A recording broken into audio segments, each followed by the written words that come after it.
salmista dice en el Salmo 90: oh Señor, ayúdanos a contar nuestros días.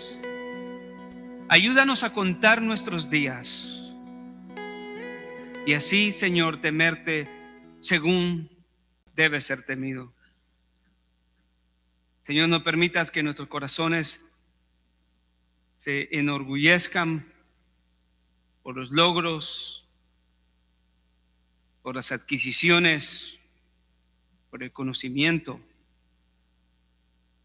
porque nada de eso es útil para la vida eterna. Será útil para cosas momentáneas en esta vida, pero lo que importa para la vida eterna es conocer a tu Hijo Jesucristo. Y entendemos, Señor, que desde el momento en que nos has salvado, nuestra vida va en un continuo crecimiento, una comunión continua e incremental con tu Hijo, un conocimiento incremental en tu palabra y un deseo de vivir en santidad continuo a través de la santificación. Gracias, Padre. Gracias, Señor. En el nombre de tu Hijo amado Jesucristo. Amén y amén. Muy bien, hermanos. Que el Señor les bendiga. Como son y somos privilegiados de estar aquí el primer domingo del año. Queremos empezar bien, terminamos bien. Y el Señor permita que lleguemos bien también al final de este año. Damos gracias al Señor por su misericordia, por la persona que nos visitan. Allá veo a Cristian Rodríguez. Saludos, hermano. Hijo de nuestra hermana Alicia, nuestro hermano Héctor. Tuve la oportunidad de conocerla en estos días y fue un placer muy grande. También nuestra hermana, sorpresa, ¿verdad? Está nuestra hermana Estela, que ella es de casa. Pero bien, hermanos, vamos a pensando, meditando y orando al Señor por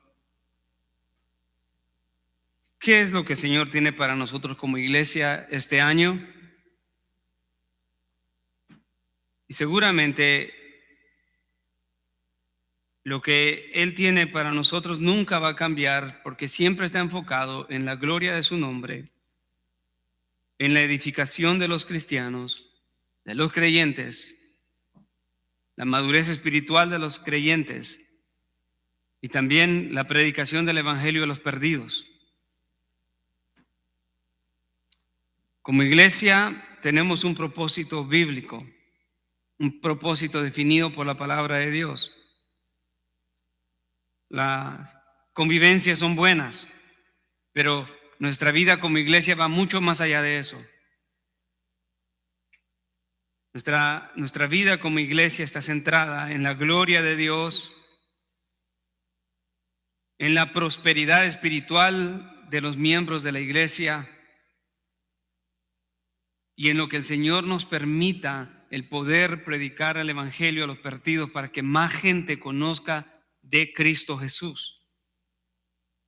Esa es, en pocas palabras, una visión de por qué somos iglesia y por qué estamos acá. A Dios le interesa la comunidad cristiana, en este caso a Dios le interesa nuestra iglesia como le interesa toda iglesia en donde se proclama su nombre. Y Dios tiene un interés muy grande en que la iglesia sea bendecida y prosperada en todo lo que Él ha diseñado para ella. Y nunca va a suceder fuera de esos tres propósitos que les mencioné. Si el enfoque de la iglesia se desvía a este mundo, a eventos nada más, a prosperidad, a señales, sería una visión muy pobre de la iglesia. Y hoy vamos a leer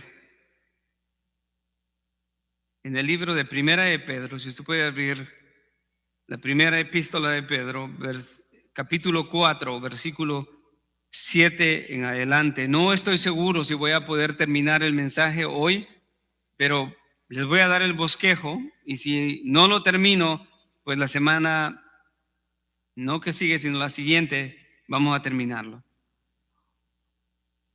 Pero creo que el Señor tiene algo muy especial para nosotros como iglesia a través de su palabra. Primera de Pedro, capítulo 4, versículos 7 al 11. Y el mensaje de hoy está titulado Pilares de la vida cristiana ante la oposición. Pilares de la vida cristiana ante la oposición. ¿Qué es un pilar? Una columna, algo que sostiene la vida cristiana. Y si hay algo que Dios va a hacer con su iglesia, es a través de pilares que son definidos conforme a su palabra, que reflejan la voluntad de Dios para la iglesia y que hacen, hermanos, sin ninguna clase de sonar sensacionalista, pero hacen a la iglesia una iglesia victoriosa, una iglesia poderosa. Vamos a leer entonces y tratar de descubrir esos 4 pilares que se encuentran en esta sección de Primera de Pedro 4, 7 al 11.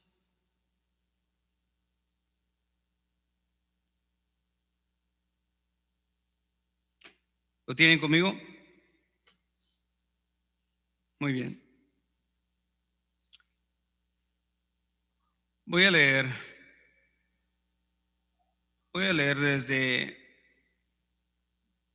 desde el 6, amén. Pero solo voy a tomar el 7 al 11. Porque con este fin fue predicado el evangelio aún a los muertos, para que, aunque sean juzgados en la carne, como hombres vivan en el espíritu conforme a la voluntad de Dios. Pero el fin de todas las cosas se acerca. Sean pues ustedes prudentes y de espíritu sobrio para la oración, pilar número 1. Sobre todo sean fervientes en su amor, pilar número 2, los unos por los otros. Pues el amor cubre multitud de pecados. Sean hospitalarios unos para con los otros sin murmuraciones.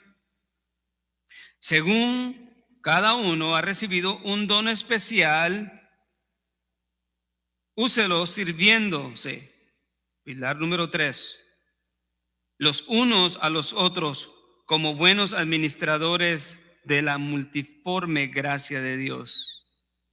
El que habla, que hable conforme a las palabras de Dios, pilar número 4.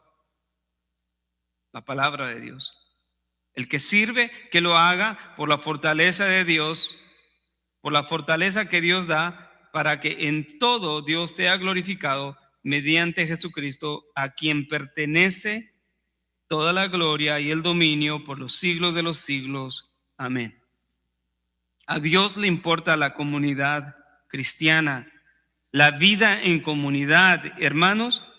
Y si usted ha notado, nosotros vivimos como creyentes una vida en comunidad. Es imposible que el cristiano viva separado de la comunidad. No hay tal cosa como un cristianismo aislado. Aquel cristianismo conceptual que dice: yo amo a Cristo, pero no amo a la iglesia. Yo todo con Cristo, pero nada con la gente de la iglesia. Esa es una gran pérdida para un pensamiento así. ¿Por qué? Porque es en medio del contexto de la iglesia que Dios obra, se manifiesta y es glorificado. Es a través de la iglesia, la comunidad, el cuerpo de Cristo, que Dios ha designado que su obra avance y su reino avance. No es a través del individualismo.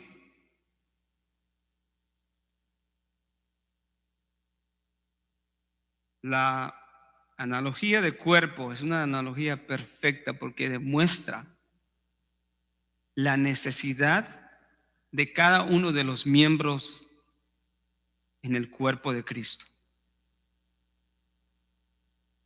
No hay nadie que sea insignificante en la labor y en el ministerio de la proclamación del Evangelio. Desde el que está en la puerta, desde el que cuida a los niños, el que cuida el parqueo, el que controla, el que toca un instrumento, el que enseña y el que predica, todos son necesarios.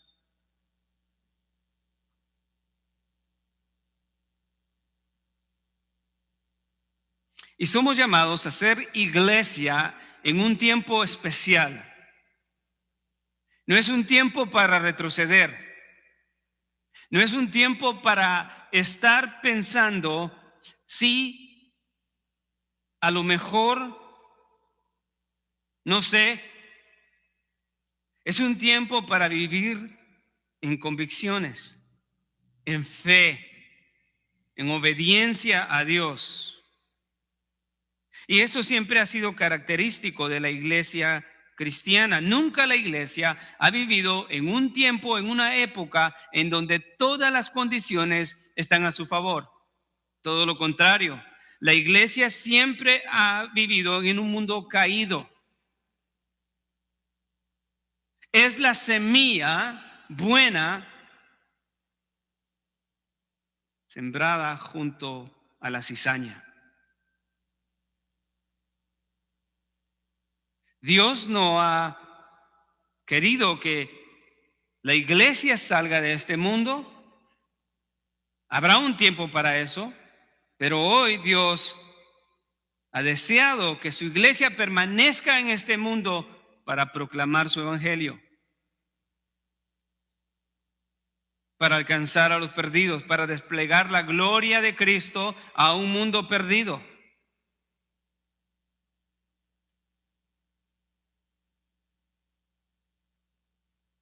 La primera epístola de Pedro se cree que fue escrita principalmente para una mayoría de creyentes gentiles.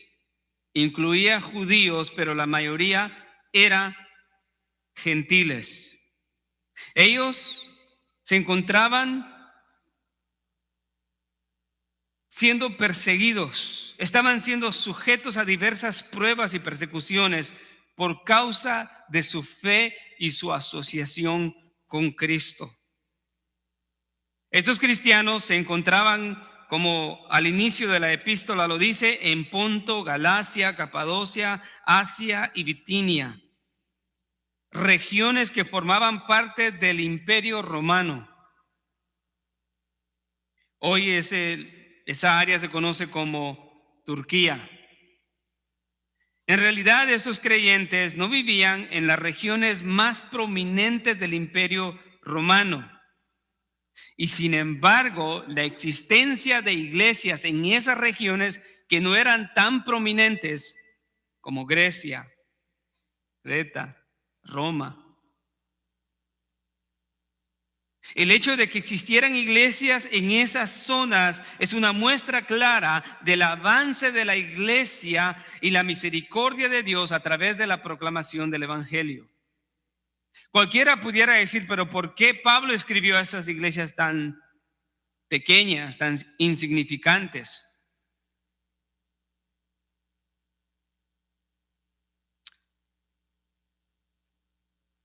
Dios tiene cuidado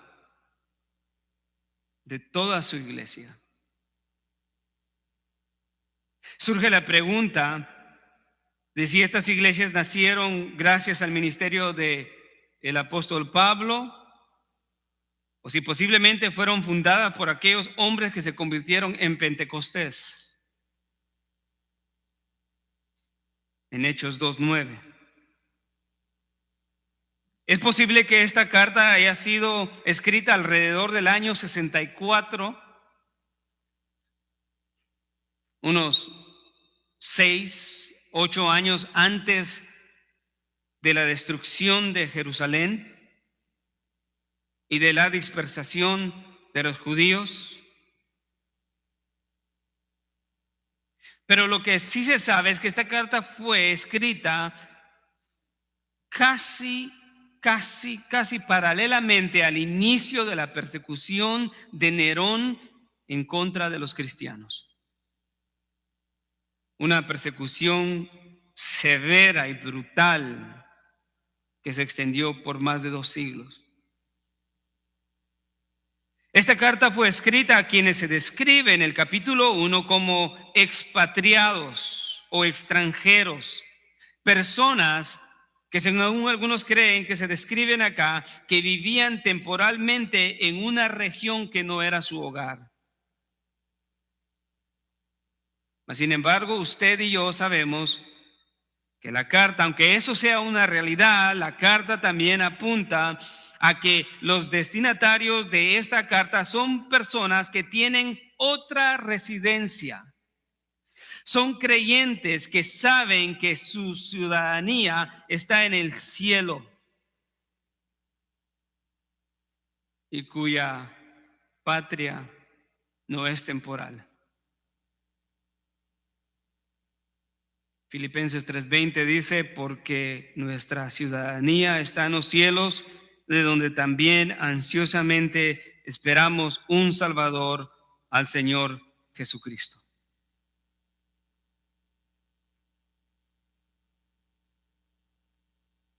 Esos son los creyentes de la iglesia, sin distinción de raza, sin distinción de edad ni de condición social. En la iglesia hay jóvenes, hay niños, hay mujeres, hay hombres, hay ancianos, pero todos ellos pertenecen a esos que esperan una patria mejor.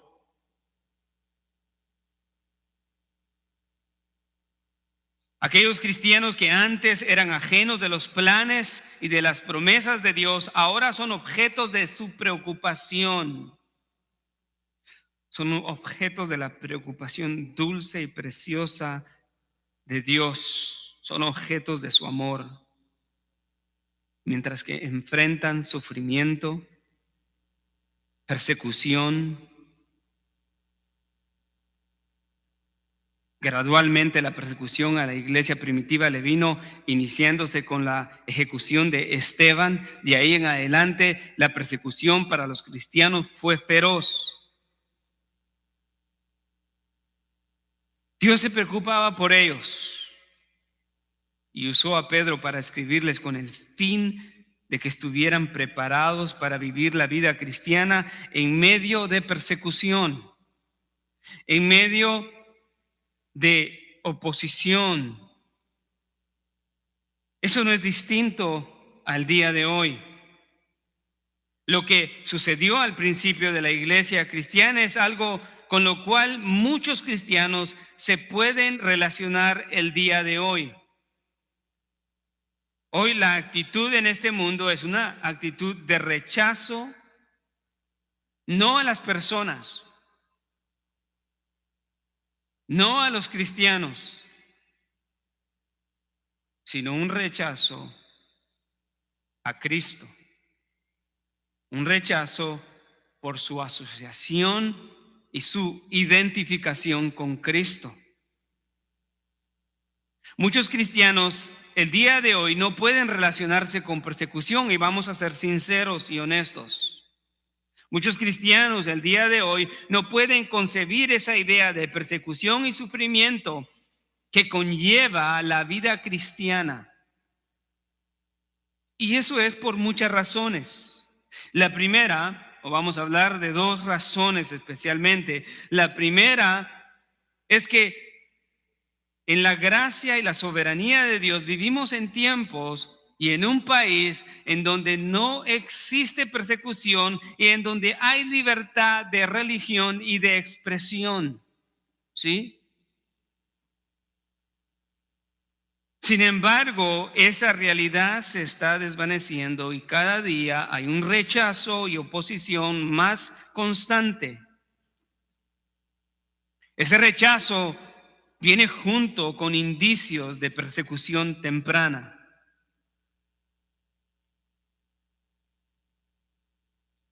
Pero no hay persecución todavía.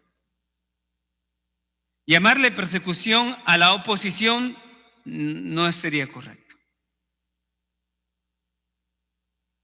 No hay oposición. Perdón, no hay persecución, pero sí hay oposición a la fe cristiana, al cristiano, a todos sus valores, al valor del matrimonio, al valor de la vida, al valor de la humildad, del amor, de comunidad, al valor del sacrificio, al valor de la sinceridad. Son valores que el mundo no tiene. Hay leyes que promueven valores contrarios a la palabra de Dios. Aún es tan detrimental o tan depravada la condición de los tiempos que hay iglesias que en el nombre de Dios promueven la inmoralidad.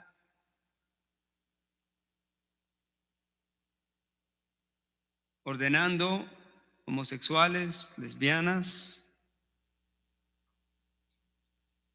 distorsionando la verdad, enfocándose en el dinero como el evangelio de la prosperidad, enfocándose en el engaño de las señales y milagros por estafadores, engañadores, que aunque tengan el nombre de cristianos, en realidad, en lo profundo, se están oponiendo a la verdad.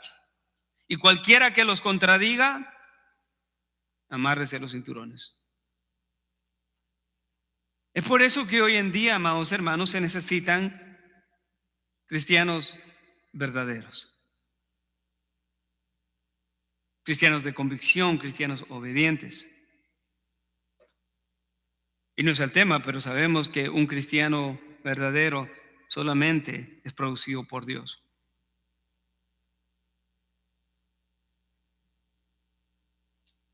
En otros países, fuera de Estados Unidos, la situación es distinta. Y sin ir tan lejos, en regiones de México, en estos tiempos hay persecución en contra de cristianos.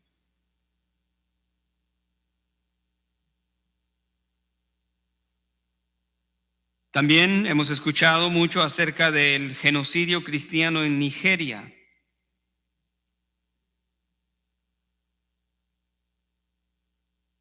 Relativamente, al pensar en eso, nosotros como iglesia cristiana bíblica Emmanuel vivimos en un lugar en donde no existe una persecución declarada, pero sí existe una oposición declarada y feroz.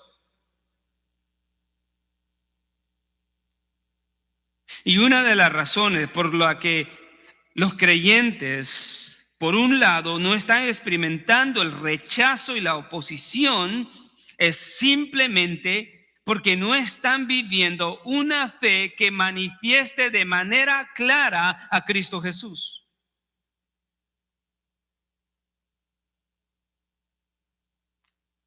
¿Entendemos eso? La razón por la que muchos cristianos no están sufriendo oposición, sufrimiento por la fe, es porque no están viviendo una fe que manifiesta de una manera clara y convincente que son cristianos y que creen en Cristo Jesús. Se han involucrado en el mundo que no se pueden distinguir. Su fe en Cristo es tan involucrada con el mundo que el mundo no lo rechaza, los acepta, los considera como parte de los suyos, y sin embargo la vida cristiana tiene un costo de acuerdo a la palabra de Dios. Jesucristo lo dijo claro en Mateo 10. He aquí, yo os envío en medio de lobos. Y no nos equivoquemos por un momento que la persecución y la oposición en contra del cristiano es algo que viene a la vida de cada creyente fuera de la voluntad de Dios. Jesucristo dijo, he aquí yo os envío. La naturaleza del creyente es estar en un lugar donde va a obtener persecución y oposición porque representa a Cristo. Porque no representa los valores de este mundo. No se queda callado ante la injusticia, ante la inmoralidad, ante la falsa religión, perdón.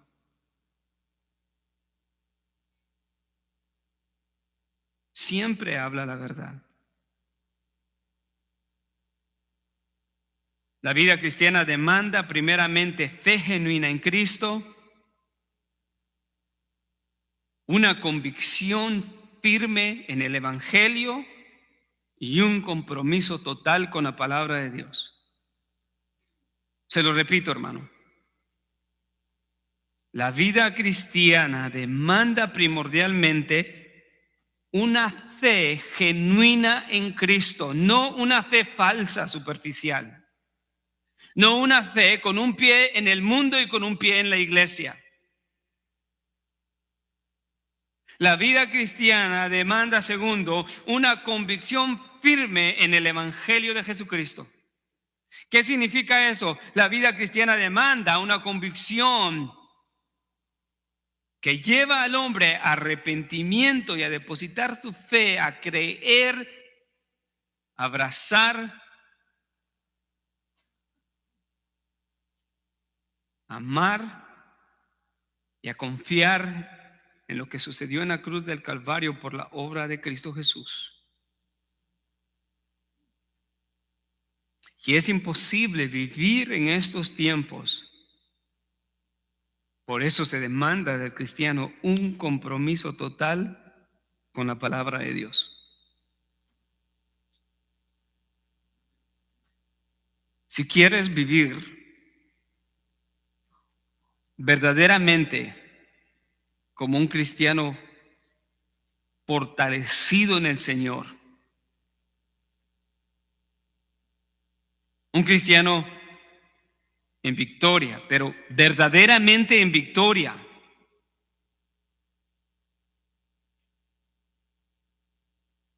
necesitamos entender que no va a ser fuera de una fe genuina, convicción firme y compromiso con la palabra de Dios. Entonces surge la pregunta, ¿cómo desea Dios que cada cristiano viva en el presente tiempo como miembro de la iglesia? Porque Dios tiene un propósito para cada uno de los miembros de la iglesia. Meditábamos, no me recuerdo con quién hablábamos, el aspecto de que si Dios no tuviera un propósito para cada uno de los miembros de la iglesia, ya nos hubiera llevado. Sin embargo, Él nos tiene con vida, no para el goce de los placeres de este mundo, no para obtener más joyas, más carros, más dinero, todos los placeres de este mundo. No, eso es bueno quizás. Trabajar, claro que sí, pero el propósito primordial como miembro del cuerpo de Cristo, un salvo, es que Dios tiene un propósito. Y ese propósito se refleja dentro de la iglesia y vamos a ver qué es.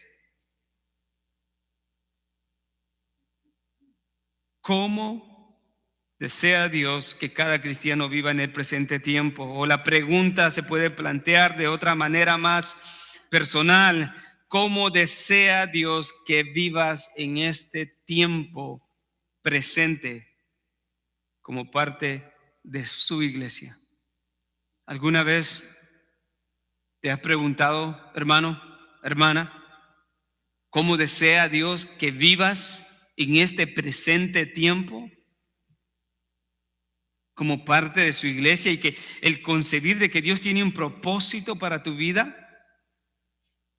Y ese propósito termina en la gloria de Dios. Y lo único que nosotros somos instrumentos en las manos de Dios.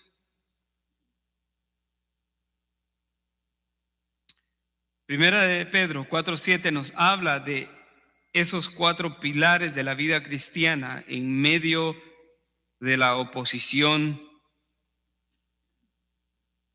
En primer lugar, los cristianos deben de depender de Dios en todo tiempo a través de la oración.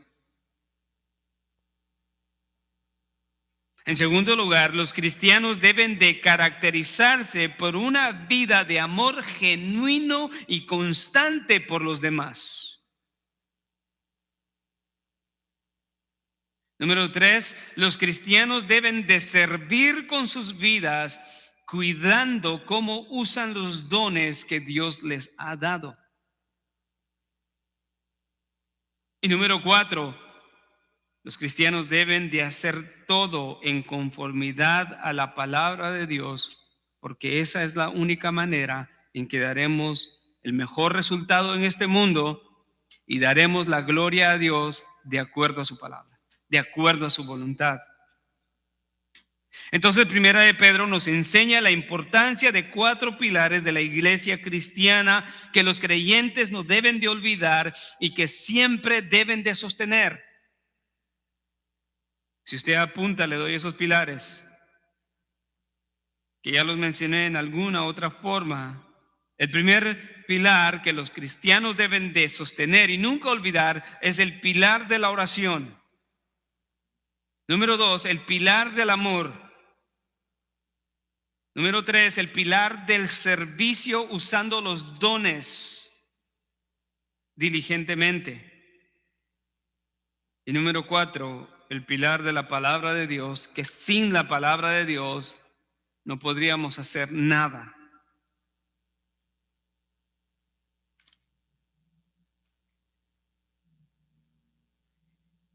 El pilar de la oración, dice el inicio del versículo 7, mas el fin de todas las cosas se acerca.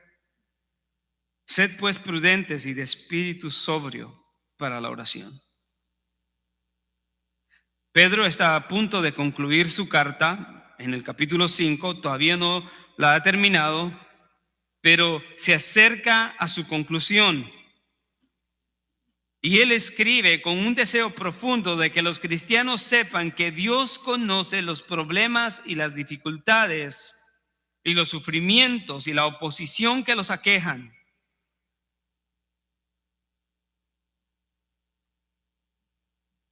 Dios no ignora eso, Él conoce todas las cosas que sobrevienen a sus hijos mientras transitan por esta vida. Pero a pesar del sufrimiento, a pesar de la oposición, a pesar de la debilidad interna propia, hermano, Dios les asegura que todo esto llegará a su fin. Toda clase de dificultad, de lucha en contra del pecado, toda clase de persecución, toda clase de sufrimiento, toda clase de oposición es temporal. Es temporal.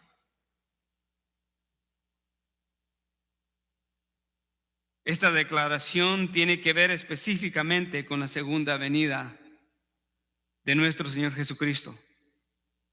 Vendrá, amados hermanos, el día de la glorificación.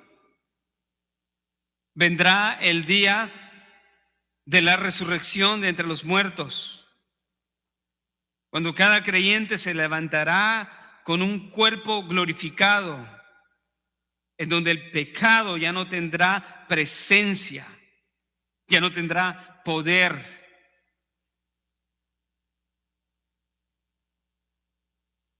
vendrá ese día precioso de la glorificación.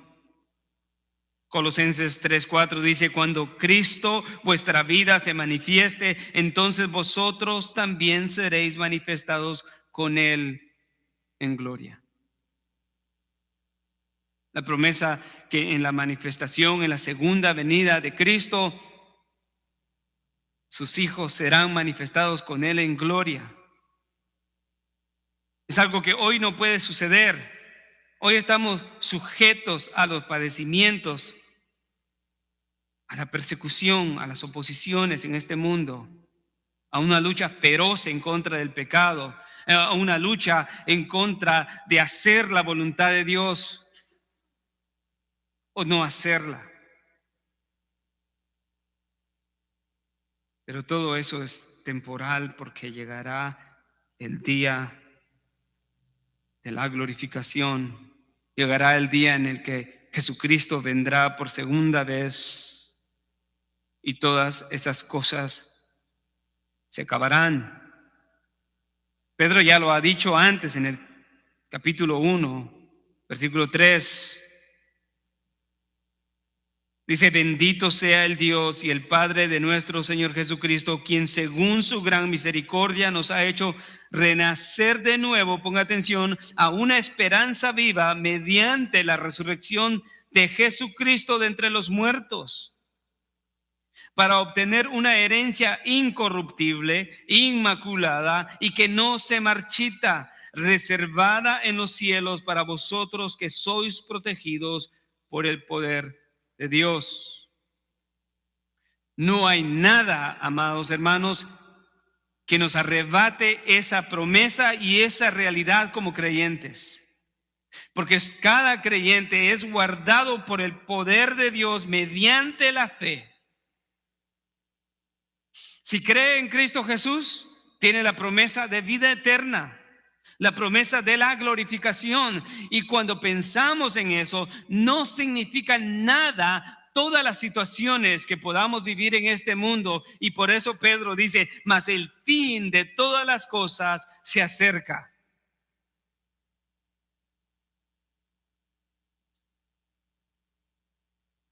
Más adelante, en primera de Pedro dice: ustedes son preservados por el poder de Dios mediante la fe para salvación, que está preparada para ser revelada en el último tiempo, la manifestación de Cristo, en lo cual se regocijan grandemente, aunque ahora, por un poco de tiempo, si es necesario, sean afligidos con diversas pruebas. Muchos de los que están sufriendo enfermedades se pueden relacionar con esto. Pero muchos de los que no han recibido una prueba de cualquier clase, enfermedad, escasez, oposición, persecución, muerte, un día llegará. Y esta promesa es para ellos también.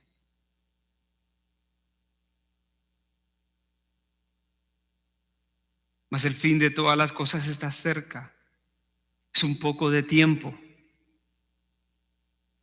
Pero la actitud de estos creyentes es que se regocijan grandemente aún en medio de la prueba. Dios describe las condiciones adversas de este mundo presente como temporales. Todas ellas tendrán un fin, y el fin será marcado cuando venga por segunda vez nuestro Señor y Salvador Jesucristo. ¿Lo cree?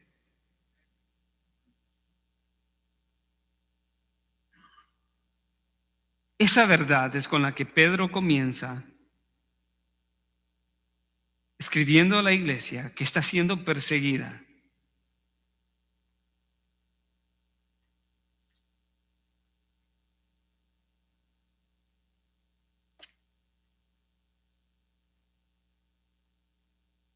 Entre tanto que ese día llega, entre tanto que las aflicciones terminarán,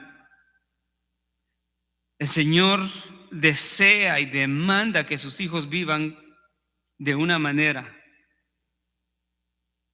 de una manera en conformidad a su voluntad que Pedro describe como sobriedad. Pero no sobriedad para cualquier cosa, sino sobriedad para la oración. Mas el fin de todas las cosas se acerca. Sed pues prudentes y de espíritu sobrio para la oración. Esto no es casualidad. Esto es un consejo de amor y de sabiduría de parte de Dios.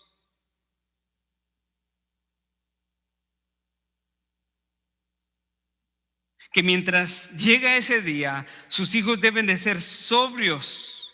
La sobriedad que se demanda del creyente es una sobriedad de esta forma, es una manera correcta de pensar acerca de lo que está en juego en la vida espiritual. La sobriedad es lo opuesto a la ¿qué? Ebriedad. Dios no quiere que el creyente pase por su vida pensando ligeramente como un ebrio piensa acerca por dónde camina y se atraviesa una calle cuando viene un camión de 18 llantas. El cristiano no puede vivir de esa manera su vida cristiana. El cristiano debe de vivir, y de acuerdo a la palabra, ser sobrio en su manera de pensar acerca de lo que está en juego mientras que transita por este mundo. Por lo tanto, el creyente debe de vivir de una manera que agrada a Dios. No debe de vivir desperdiciando su tiempo y viviendo en una manera mediocre, involucrándose únicamente en los asuntos temporales de esta vida, desaprovechando toda oportunidad para el crecimiento espiritual. La sensatez de la vida cristiana, según Pedro, comienza al reconocer que como cristianos dependemos totalmente de Dios. ¿Lo ven claro? La oración es dependencia de Dios. Por eso la oración ocupa un lugar tan importante en este tiempo. Y para nosotros como iglesia, hermanos, esto es súper importante. Ya que el fin está cerca. Sea que el Señor venga pronto, o sea que pasemos algunos de nosotros a su presencia. Pensemos en esta realidad por un segundo.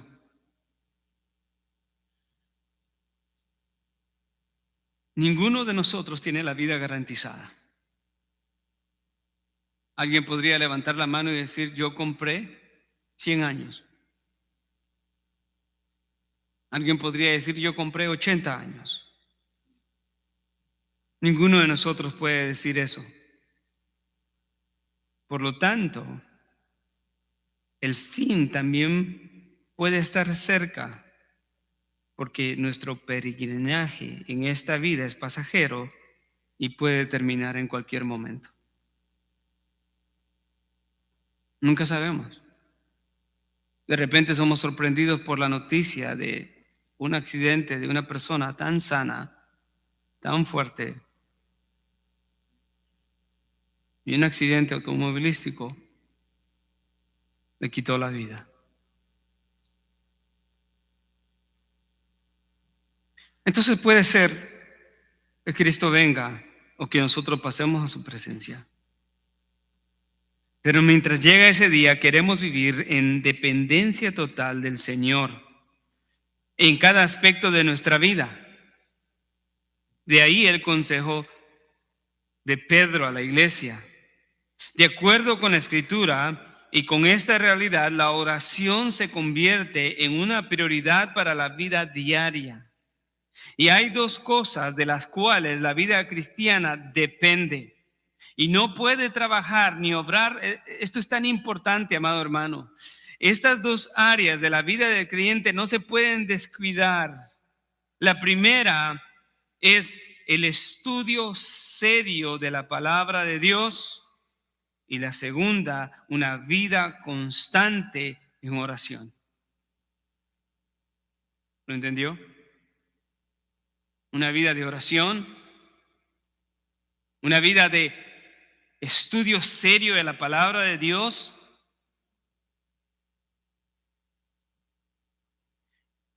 En la primera, que es el estudio de la palabra del Señor, cuando nos acercamos a su palabra, seriamente estamos diciendo: Señor, yo no lo sé todo, pero tú sí lo sabes todo. Tú eres sabio, yo soy necio.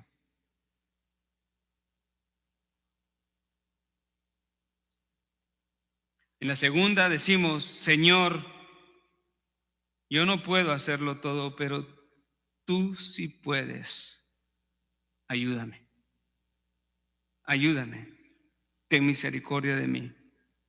Y ahí va incluido el elemento de gratitud también, que cuando el Señor te fortalece, regresas en oración y agradeces por su gracia y su misericordia.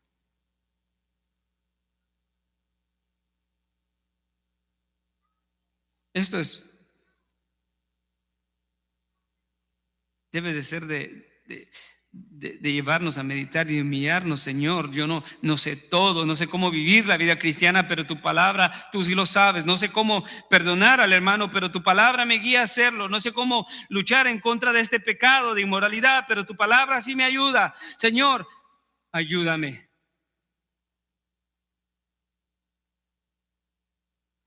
Señor, mira la necesidad de mis hermanos en esta prueba difícil. Ayúdales. Y si has estudiado la palabra seriamente, llegas y no solamente le das unas palabras de aliento, pero le das la palabra de Dios. Le abres la Biblia y le dices: esta es la fuente de tu fortaleza.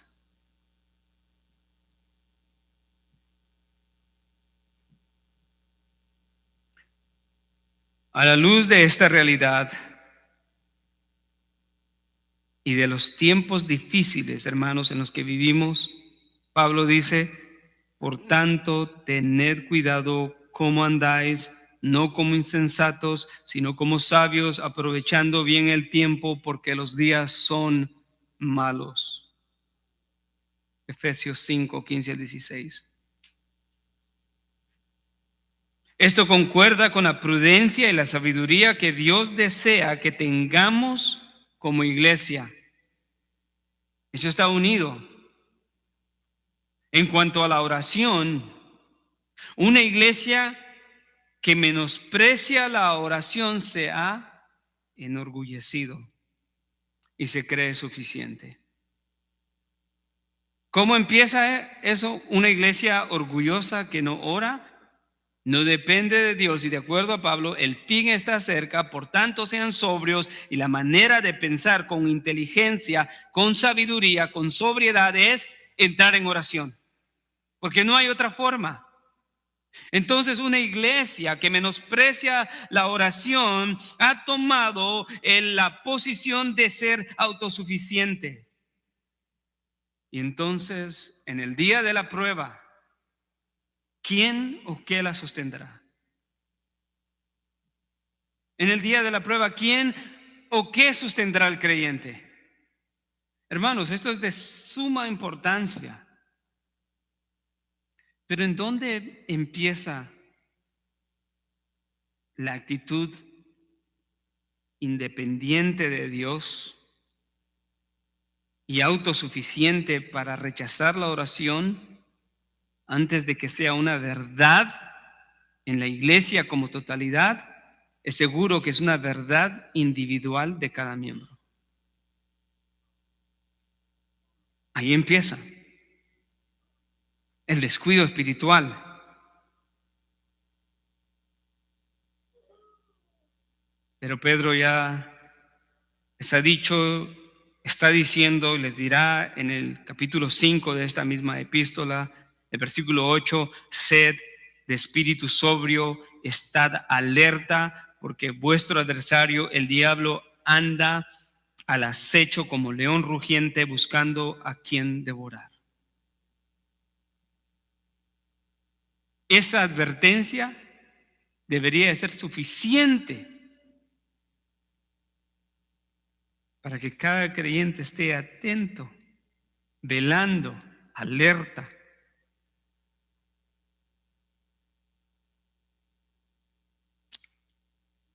Hermanos, la oración es el medio por el cual Dios contesta nuestras peticiones.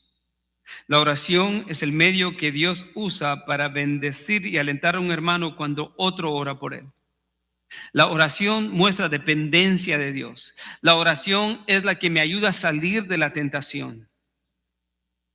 La oración es la que me lleva a Dios en agradecimiento. La oración es la que me lleva a pedir a Dios en dependencia para que supla todas mis necesidades.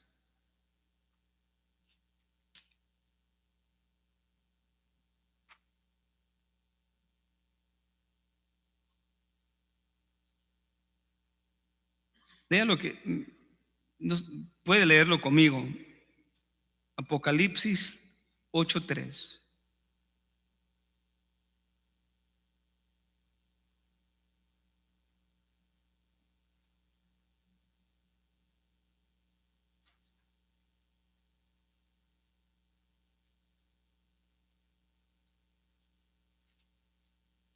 ¿Lo tiene? Vea lo que dice la palabra del Señor. Otro ángel vino y se apartó ante el altar con un incensario de oro y se le dio mucho incienso para que lo añadiera a las oraciones de todos los santos sobre el altar de oro que está delante del trono. ¿En dónde están las oraciones de los creyentes? Delante del trono de Dios, que suben como un agradable incienso. Sabe que Dios no olvida ni pasa por alto ninguna de las oraciones de su pueblo. Ahí está el versículo 4, lea conmigo. Y la mano del ángel subió delante de Dios y el humo del incienso con las oraciones de los santos. Pero hay otro versículo que lo pone de una manera más gráfica, Apocalipsis 5:8 más atrás.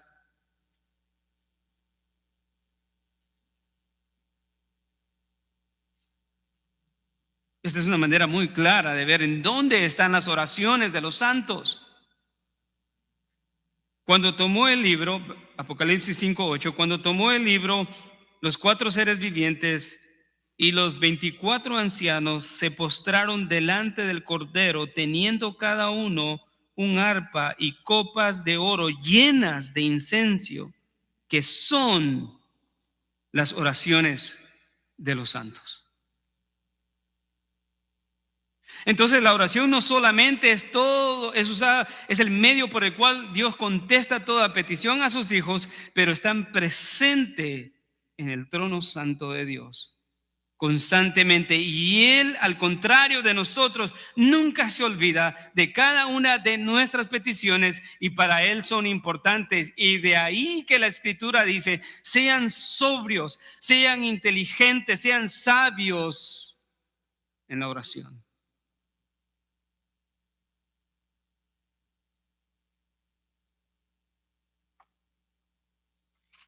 Si la has descuidado, hemos aprendido el gran valor de la oración. La oración siempre se menciona en el Nuevo Testamento paralelamente a la persecución y a las adversidades, en muchos casos.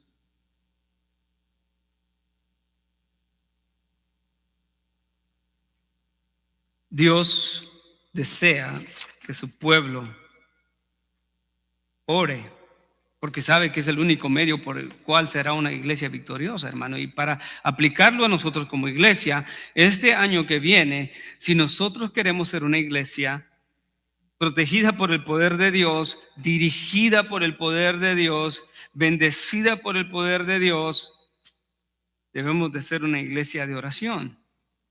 No menosprecie la oración. Si hay oración el viernes, venga. Si no puede el viernes, venga el domingo temprano y ore durante la semana. Ese es el primer pilar cristiano, una dependencia total de Dios a través de la oración. Tenemos tantas necesidades y en ocasiones somos tan incapaces de traerlas al trono de Dios, a los pies del Señor. Que Dios permita que tengamos la actitud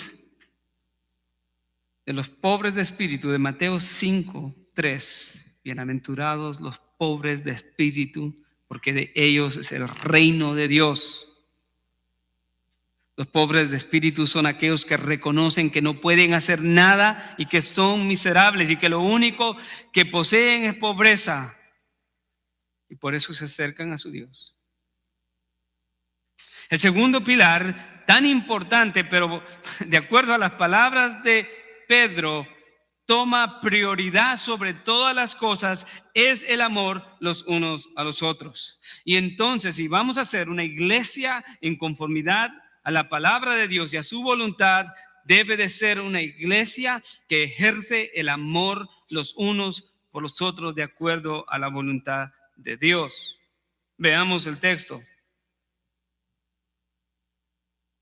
No creo que vaya a terminar los otros dos puntos, pero vamos a concluir con este segundo pilar y luego consideraremos los otros dos pilares de la vida cristiana, que es el servicio a los unos a los otros y la palabra de Dios. Pero ahora, el pilar del amor, versículo 8 de primera de Pedro 4. Sobre todo sed fervientes en vuestro amor los unos por los otros, pues el amor cubre multitud de pecados. Sed hospitalarios los unos con los otros sin murmuraciones.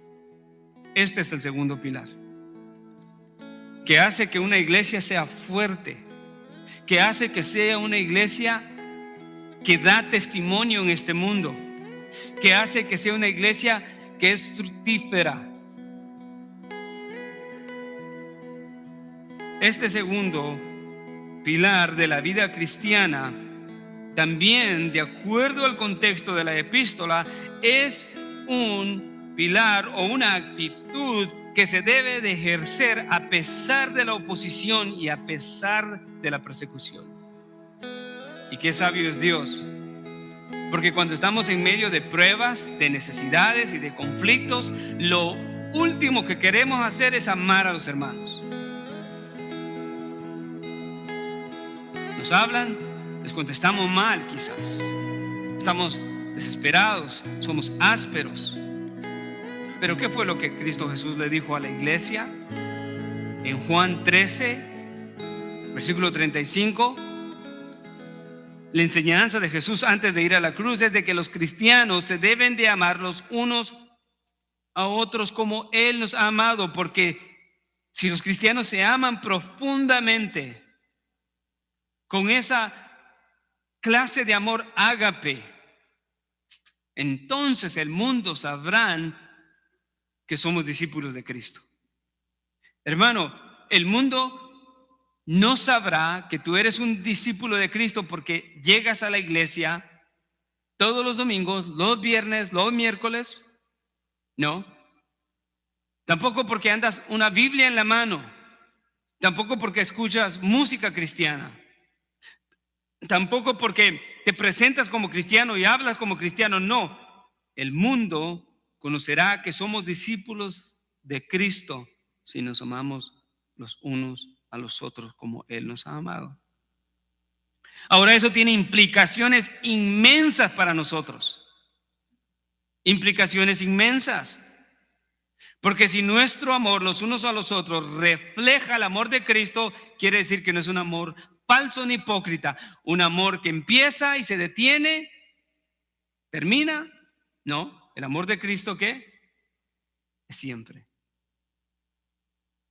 Es siempre.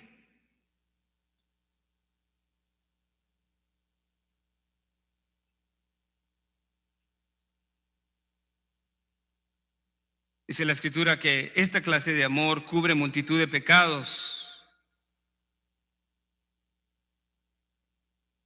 Interesante que incluya Pedro en la palabra el aspecto de la hospitalidad, y vamos a ver por qué es así. Entonces debemos de notar, primero, vea el versículo 8, sobre todo. O sea, Pedro está diciendo que esto tiene prioridad. La oración es importante, el servicio es importante, la palabra es importante, pero sobre todo el amor. Sobre todo, y lo que vemos en esta frase inicial es que Pedro está estableciendo una prioridad por encima de todas las demás, una prioridad que no debe de ser descuidada por los creyentes, aún en medio de las dificultades y los problemas o la oposición. El mandato es claro. El Señor dice: sean fervientes en el amor los unos por los otros. No se trata de una actitud pasada ni de una actitud futura como con un simple deseo, sino que es una actitud presente, continua y ferviente, intensa. La pregunta sería entonces, ¿por qué el creyente debe de vivir una vida constante de amor los unos por los otros en todo tiempo? ¿Sabe cuál es la respuesta, querido hermano? Porque siempre existirá la tentación de no amar a tu prójimo, de no amar a nuestros hermanos en la iglesia. Es una tentación presente en cada momento, diariamente. Dios nos presenta con oportunidades para demostrar la abundancia de carácter cristiano o la escasez de carácter cristiano. ¿Cómo? A través de los catalizadores como las personas, los hermanos. La respuesta no es responder un golpe con otro golpe. La respuesta del cristiano es que cuando hay ofensa, perdona y sigue amando. Eso hace una iglesia poderosa y firme. ¿Sabe por qué? Porque eso es foráneo y extranjero en las mentes del mundo. Es por eso que hay familias divididas, hermanos odiándose unos a otros, padres odiando a hijos, hijos odiando a padres, separados sin ninguna clase de comunión. Pero ¿cuándo nos permite la Escritura tener conflicto con los hermanos? Conflictos perpetuos.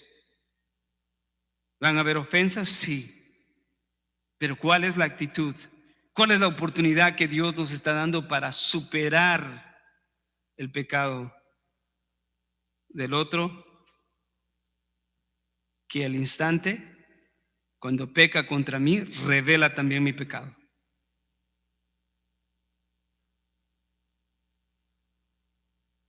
El pecado de un hermano a otro hermano siempre revela el pecado del otro hermano ofendido. Sucede. La diferencia está en cómo respondemos, cómo obedecemos a la Escritura. No hay espacio para esa clase de cristianos que, déjame, me arremango ahorita y le voy a decir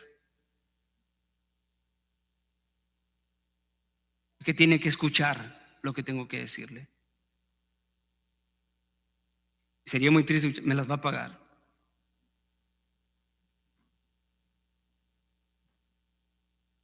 ¿Quién se cree?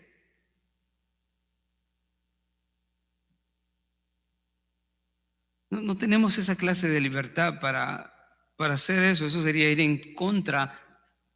Si hacemos eso, La imagen sería esta, hermanos, a forma de aplicación. Jesucristo dijo, si se aman los unos a los otros, entonces el mundo sabrá que son mis discípulos. Negativamente, si se odian los unos a los otros, entonces el mundo sabrá que son falsos, que no son cristianos. Pedro, guiado por el Espíritu Santo, no se está equivocando al pedirle a la iglesia que ore profundamente, pero sobre todas las cosas que mantenga el amor los unos por los otros. En la iglesia no hay lugar para partidos y sectas y grupos. Todos somos un cuerpo.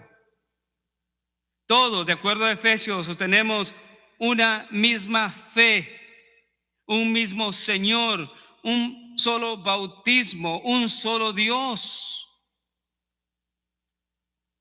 a quien es toda la gloria.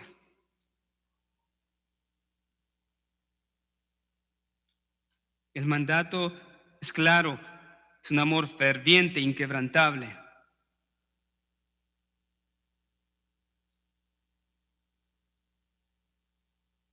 Pero siempre existirá esa tentación. ¿Por qué? Porque las relaciones son difíciles a causa del pecado. Las relaciones son difíciles a causa del pecado. Y Pedro describe aquí cuando afirma que el amor entre creyentes debe de ser ferviente. Esa palabra ferviente describe un amor intenso, no superficial o aparente, un amor que no está dispuesto a hacer nada. El amor del cristiano, amado hermano, es activo y no pasivo. O sea, no solamente basta con decir, amo a mi hermano. El amor cristiano es un amor ferviente, activo, que mueve al creyente a hacer algo por su hermano. Y cuánto oro y deseo que esta iglesia sea una iglesia que hace la diferencia y que no solamente tiene un amor pasivo, sino un amor activo, que está dispuesto a sacrificarse y a darse por los demás sin importar qué es lo que suceda en el contexto. Las ofensas tienen importancia y vamos a ver cómo las debemos de tratar, pero a pesar de eso, Dios dice que el amor debe de ser ferviente, intenso, un amor que no se apaga, que no cesa a pesar de las ofensas. Esta clase de amor, dice Pedro, cubre multitud de pecados. ¿Qué quiere decir esto? Es importante explicarlo con cuidado. Algunos piensan que la escritura aquí está enseñando que los creyentes deben de pasar por alto todos los pecados de sus hermanos. Eso es una verdad a medias, pero tiene algo que va en la correcta orientación. Otros dicen que aquí lo que se está describiendo es el amor de Cristo que ha cubierto los pecados de su pueblo y que esto tiene relación con el llamado a los creyentes a amar fervientemente a los demás. Sin embargo, la realidad es que el amor bien entendido, o sea, el amor entendido de una manera bíblica y conforme a la palabra de Dios, es un amor que siempre busca la limpieza del hermano y la continuidad del amor inquebrantable que debe de existir entre creyentes. O sea, no se trata de ocultar el pecado.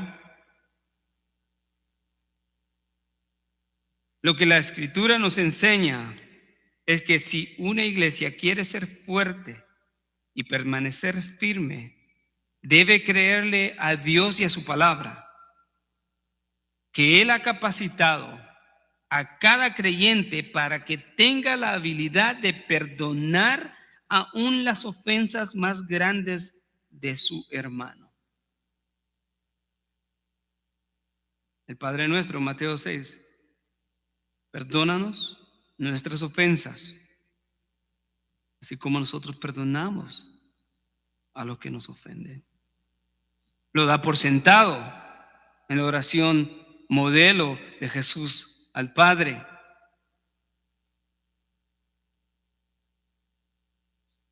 Los cristianos deben de ejercer el amor de acuerdo a la palabra de Dios y creerle que Él nos ha capacitado a cada uno de nosotros para que sostengamos esa clase de amor y perdonemos las ofensas más dolorosas, más feas de cualquier hermano, y aún así continuar amándolos. No se trata de esconder el pecado ni de ocultarlo, sino se trata de esto, amados hermanos, de restaurar al pecador desde el amor intenso y continuo que Cristo nos ha dado. Romanos 5:5 dice lo siguiente: porque el amor de Dios ha sido derramado en nuestros corazones por el Espíritu Santo que nos fue dado. El amor de Dios, amados hermanos, ha sido derramado sobre cada creyente. Eso no es un deseo, es una realidad. Porque el amor de Dios ha sido derramado en nuestros corazones por el Espíritu Santo que nos fue dado. Cada creyente tiene al Espíritu Santo. Y al recibir al Espíritu Santo, el amor de Cristo ha sido derramado sobre nosotros de una manera intensa, inimaginable, infinita, hermanos. No somos capaces de entenderlo, y por eso cada cristiano puede amar a los demás de una manera ferviente, sincera. ¿Se da cuenta por qué la permanencia de ira, enojo y rivalidad entre cristianos es un concepto foráneo? En el momento que llega la tentación de la discordia y de la polémica, siempre debe el cristiano responder de esta manera, con un amor ferviente. La realidad del amor de Dios derramado en el creyente y de la inhabitación del Espíritu Santo hace posible perdonar las ofensas de nuestros hermanos y seguir amándolos de la misma manera como cuando no nos habían ofendido. Y gloria a Dios por eso. ¿Puede comprender eso? La habilidad del amor ferviente es esto. Lo hermoso del amor ferviente que demanda Dios de los creyentes no es que vamos a pasar por alto los pecados, vamos a señalar el pecado y a corregir el pecado en amor y paciencia, pero todavía tengo la habilidad dada por Dios y su Espíritu Santo en mí para amar a mi hermano como cuando nunca me había ofendido. Esa es la forma en la que Dios nos ama.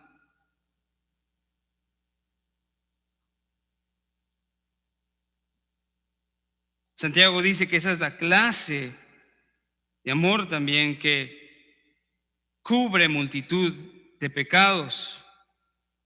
Escuche, nadie va a restaurar a otro a menos que lo ame intensamente, fervientemente. Nunca se va a preocupar genuinamente por su alma. Eso requiere un corazón cristiano, pero siempre dependemos de Dios para eso,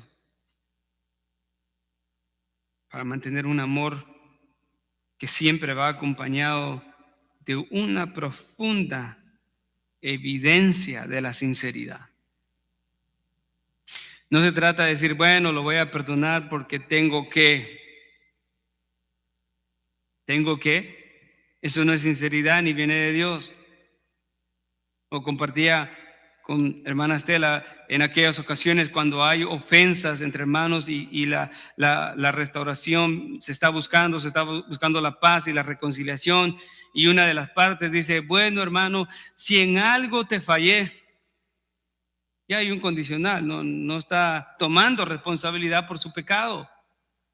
No, hermano, el creyente verdadero que ama no dice: si en algo te fallé, si en algo te ofendí, si en algo te agredí. Dice: hermano, perdóname, te fallé, te agredí, te mentí. Y el otro tiene la responsabilidad de amarlo intensamente de la misma manera.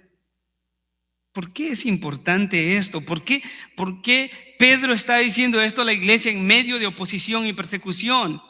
Porque sin el amor es imposible que una iglesia sea victoriosa, que sobreviva y que tenga poder en este mundo para proclamar el evangelio. Se recuerdan que nosotros predicamos, Dios nos ha otorgado el gran privilegio de anunciar el evangelio de la reconciliación, no el evangelio de la condenación y la separación. Y si es verdad que proclamamos la reconciliación, primero tenemos que tener reconciliación los unos con los otros. No se trata de buscar paz solamente sin reconciliación. El amor verdadero lleva de la paz a la reconciliación. La paz dice: ya tengo paz con él, pero no quiero nada con él. La paz que Dios busca es esta: tengo paz con él y ahora lo amo y tengo comunión con él. Eso fue lo que Dios hizo por nosotros. A ninguno de nosotros Dios nos perdonó los pecados y dijo: ahí quédense, no tengo nada que ver con ustedes. Cristo nos perdonó y nos injertó a la familia de Dios. Y ahora somos hijos. Fuimos adoptados, Efesios 1, 4, 5. Pero sobre todo el amor es indispensable para la vida de la iglesia. Y si Iglesia Bíblica Emanuel quiere ser una iglesia que impacta para la gloria de Cristo, en este año, amados hermanos, tiene que ser una iglesia de oración y una iglesia que ama fervientemente los unos a los otros. No cuando me siento bien, no cuando creo y mi opinión me dice que es correcto amarlo. No. Fervientemente es continuo, incesable. Me oriento al final.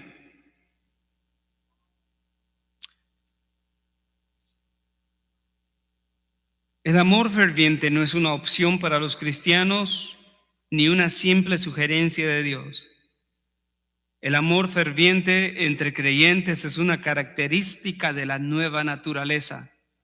Por eso es que no es una sugerencia ni ninguna opción. El amor ferviente es una característica de la nueva naturaleza. ¿Quiénes obtienen la nueva naturaleza? Todos los que han nacido en Cristo Jesús. El versículo 9 nos dice que una manera práctica de demostrar ese amor que cubre multitud de pecados es siendo hospitalarios los unos con los otros sin ninguna clase de quejas. Aquí es donde me meto en problema con ustedes.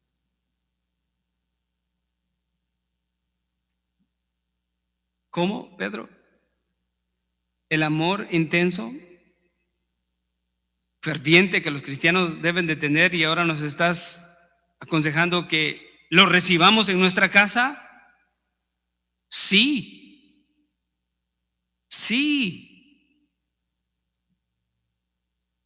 Hermanos, vendrán tiempos, y quizá han pasado tiempos en que hay personas que han pasado por grandes necesidades y tristemente no pueden ir a la casa de los creyentes.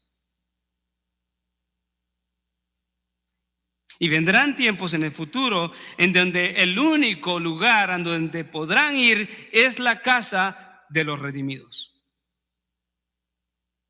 Y debemos de estar dispuestos a abrir nuestra casa, no simple y sencillamente para tener una clase de tiempo social, temporal, pero es que ahí sucede algo hermoso en la comunión de los santos. Veamos, vamos a seguir.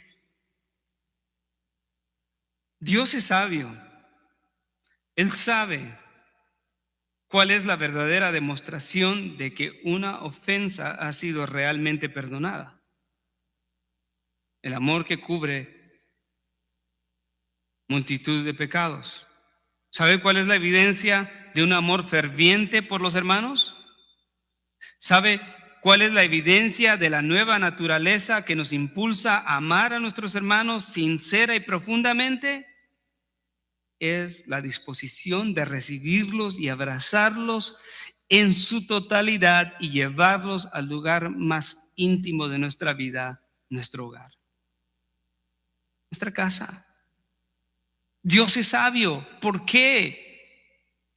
Porque llevar a alguien, ser hospitalario con alguien, la hospitalidad no solamente es recibir a alguien en la casa, pero velar y preocuparnos por sus necesidades espirituales o físicas.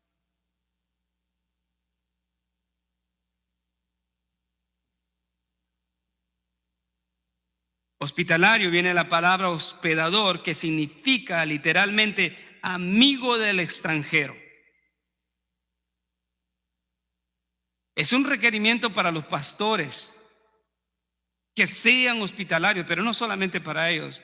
Aquí Pedro está diciendo, aquellos que aman de verdad deben de ser hospitalarios con todos sin murmuraciones. Me adelanto, de nada sirve que recibas a alguien en tu hogar o en tu casa o compartas con alguien solo porque tienes que, y al cerrar la puerta empieza a murmurar y decir. Eso sería una evidencia de que el amor profundo no está ahí.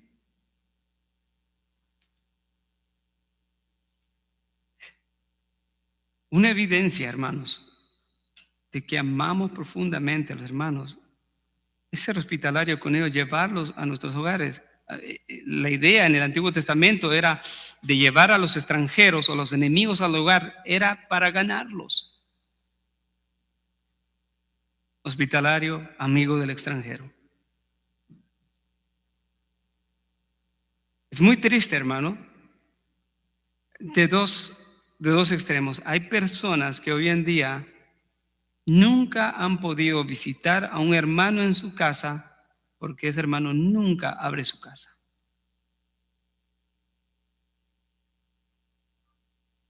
Estos son imperativos. Sed, sobre todo, esto tiene prioridad el amor y una evidencia es la hospitalidad. Por otro lado, hay gente descuidada que nunca quiere ir a visitar a los hermanos.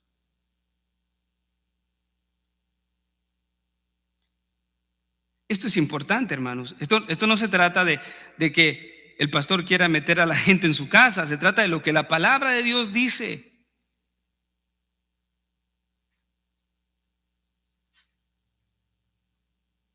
Las excusas, ay, es que mi hogar es muy pequeño. La gente no está buscando el lugar pequeño o grande. Lo que Dios está fomentando es la comunión, el amor entre hermanos. Ay, es que no tengo nada que hacerle. Ah, es que no sé cocinar. Ah, es que, bueno, y la lista es la número 1. Es que mi casa está sucia. Ya sé quiénes se rieron, ¿ah? O sea, siempre vamos a encontrar una excusa para no cumplir la palabra de Dios. Pero hermano, si usted quiere ver una iglesia saludable, una iglesia fuerte, encendida, vea la comunión y el amor entre hermanos. Indiscriminadamente se sirven, se atienden y se aman.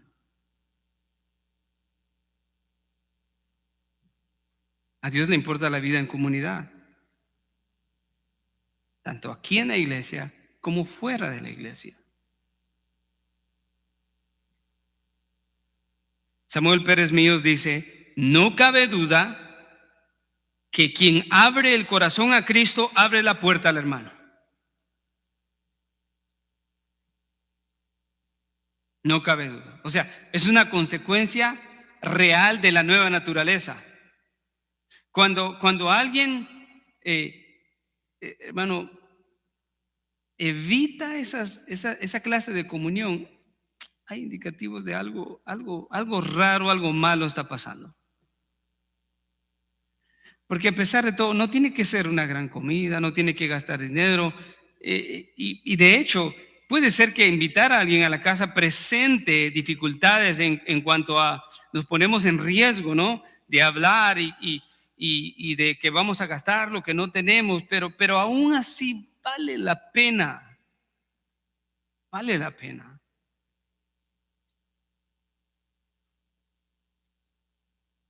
No somos hermanos solamente aquí en estas 4 paredes. Somos hermanos en todo lugar. Dios no solamente nos perdonó y nos dejó en este mundo, pero Él nos injertó a su familia y ¿sabe qué? Y nos ha dado la gran invitación a su reino.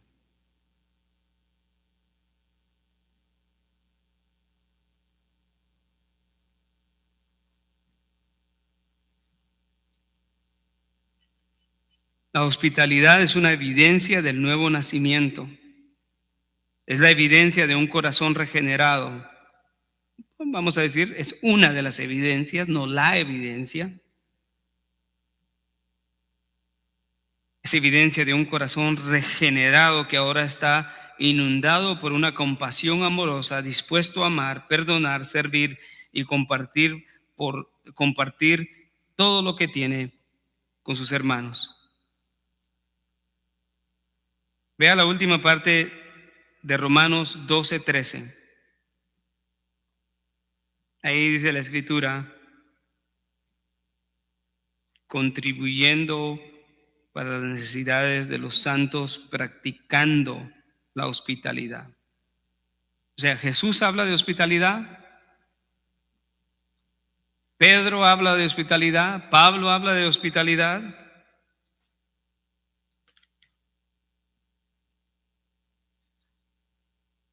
Pero ¿por qué es la hospitalidad tan importante? Porque es una evidencia de un amor ferviente, el amor que todo cristiano debe de ejercer y practicar. ¿Se da cuenta? El cristiano, en esa condición de habilidad para poder amar al hermano, no toma el rumbo de este mundo en conflictos con sus hermanos. Evita los conflictos.